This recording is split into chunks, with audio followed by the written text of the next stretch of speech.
প্রিয় দর্শক, স্বাগত জানাচ্ছি সারাদিনের সংবাদে প্রতিদিনের আয়োজন রাত 11টার শীর্ষ সংবাদে। সারা বিশ্বের গুরুত্বপূর্ণ সব সংবাদের শিরোনাম জেনে নিন শুরুতেই। সড়কে চাঁদাবাজির প্রতিবাদ করায় অতিরিক্ত পুলিশ সুপারকে বেধড়ক পেটুনি।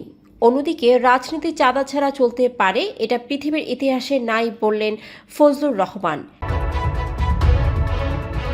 রাজধানীতে সমন্বয়ক পরিচয়ে চাঁদাবাজি আটক 3। আমরা ধর্মের ভিত্তিতে জাতিকে বিভাজিত করার পক্ষে নই বলেন জামাত আমির। অন্যদিকে প্রশাসনে একটি ধর্মভিত্তিক দলের অনুগতদের বসানো হচ্ছে বললেন রিজভী। প্রধান উপদেষ্টাকে হত্যার হুমকি, থানায় জিডি। আওয়ামী আমলে ব্যাংক খাতে লুটপাটের প্রভাব, ঋণের 89% ঝুঁকিপূর্ণ। কয়েকজন উপদেষ্টাকে বিশ্বাস করা ভুল ছিল বললেন নাহিদ। বিএনপির ইমেজ বেশি ক্ষুণ্ণ করেছে জামায়াত, মন্তব্য মাসুদ কামালের। খাগড়াছড়িতে যুগ্ম ছাত্র জনতার সড়ক অবরোধ কর্মসূচি স্থায়ীভাবে প্রত্যাহার, 144 ধারা বহাল। ট্রাম্পের নির্দেশ অমান্য করে ফের গাজায় হামলা, নিহত 7। অন্যদিকে ইসরায়েল বিরোধী বিক্ষোভে উত্তাল স্পেন। সুমুদ ফ্লোটিলা থেকে আটক 137 অধিকার কর্মীকে তুরস্কে পাঠালো ইসরায়েল। শুনছিলেন সংবাদ শিরোনাম, এবারে বিস্তারিত। ফ্যাশন ব্র্যান্ড মানে আর্ট। নরসিংদীর আরশিনগরে সড়কে চাঁদাবাজির প্রতিবাদ করায় অতিরিক্ত সহকারী পুলিশ সুপার শামীম আনোয়ারকে বেধড়ক মারধর করা হয়েছে। শনিবার দুপুরে টহলের সময় তিনি দুইজনকে যানবাহন থেকে টাকা তুলতে দেখেন এবং হাইকোর্টে নিষেধাজ্ঞার কথা জানিয়ে বাধা দিলে 30 থেকে 35 জন অতর্কিত হামলা চালায়। গুরুতর আহত অবস্থায় তাকে ঢাকায় পাঠানো হয়েছে।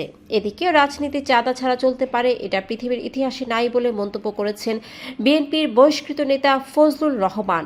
সম্প্রতি একটি বেসরকারি টেলিভিশন চ্যানেলে একটি টকশোতে তিনি কথা বলেন।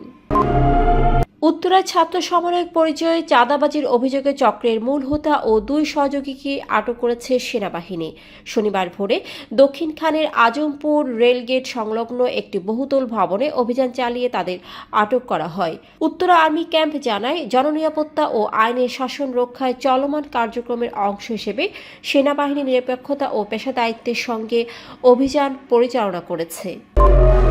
জামায়াতে ইসলামীর আমির শফিকুর রহমান বলেছেন, ধর্মের ভিত্তিতে জাতিকে বিভাজনের পক্ষে নয় জামায়াত।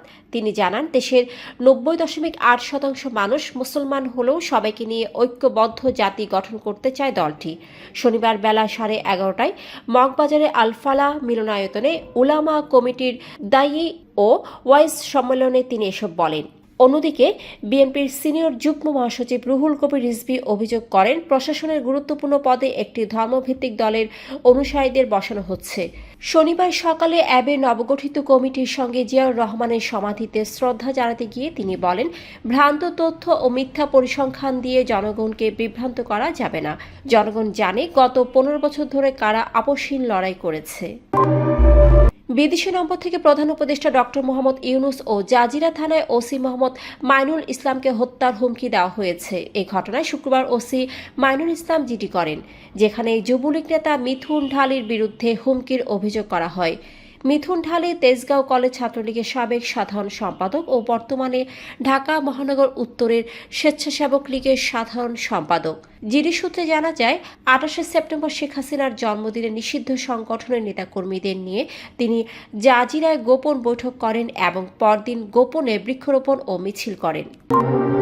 ক্ষমতাচ্যুত আওয়ামী সরকারের আমলে ব্যাংক খাতে দখল ও লুটপাটের নতুন কৌশল উদ্ঘাটিত হয়েছে, যার ফলে ব্যাংকের আর্থিক ক্ষতি ভয়াবহ রূপ নিয়েছে। কেন্দ্রীয় ব্যাংকের হালনাগাদ প্রতিবেদনে দেখা যায়, ব্যাংক খাতে মোট সম্পদ 27 লাখ কোটি টাকার মধ্যে 25,58,000 কোটি টাকা এখন ঝুঁকিপূর্ণ। বিতরণ করা 17,80,000 কোটি টাকার ঋণের মধ্যে 15,80,000 কোটি টাকাই ঝুঁকিপূর্ণ। আগে এই হার ছিল 50% নিচে। লুটপাট ও জালিয়াতির মাধ্যমে নেওয়া ঋণই ঝুঁকিপূর্ণ সম্পদের বড় অংশ। রিপোর্টে আশঙ্কা করা হয়েছে, খেলাপি ঋণ বাড়লে প্রভিশন ঘাটতি ও মূলধনের সংকট দেখা যাবে, যা ব্যাংক খাতকে আরও ঝুঁকিতে ফেলবে। জাতীয় নাগরিক পার্টির আহ্বায়ক ও সাবেক তথ্য উপদেষ্টা নাহিদ ইসলাম অভিযোগ করেছেন, উপদেষ্টা পরিষদের কয়েকজনকে বিশ্বাস করা ছিল তাদের বড় ভুল, যাদের মাধ্যমে তারা প্রতারিত হয়েছেন। ৭১ টিভিকে দেওয়া সাক্ষাৎকারে তিনি জানান, অচিরেই সেই উপদেষ্টাদের নাম প্রকাশ করবেন। ২৪-এর গণ অভ্যুত্থানের পর ডক্টর ইউনূসের সরকারে ছাত্র প্রতিনিধিরা যোগ দিলেও একজনের পদত্যাগের পর নেতৃত্ব নেয় এনসিপি।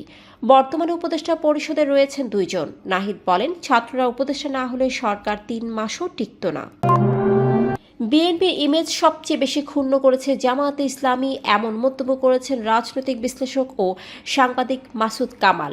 নিজের ফেসবুক পেজে এক ভিডিওতে তিনি বলেন, বিএনপি আঞ্চলিক পর্যায়ে যতটুকু অপকর্ম করেছে তার চেয়েও বেশি সেগুলো তুলে ধরেছে জামায়াত। এতে বিএনপির ক্ষতি হয়েছে।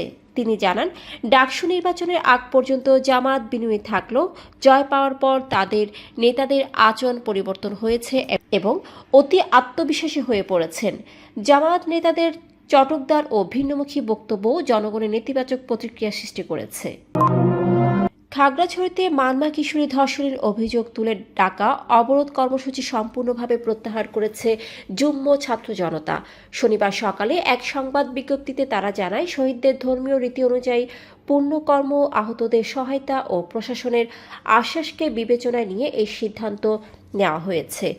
১ অক্টোবর জেলা পরিষদ চেয়ারম্যান, জেলা প্রশাসক, পুলিশ ও গোয়েন্দা প্রতিনিধিদের সঙ্গে দ্বিতীয় দফা বৈঠকে ১৪৪ ধারা প্রত্যাহার, হত্যাকাণ্ডের দৃষ্টান্তমূলক শাস্তি সহ ৮ দফা দাবি জানানো হয়।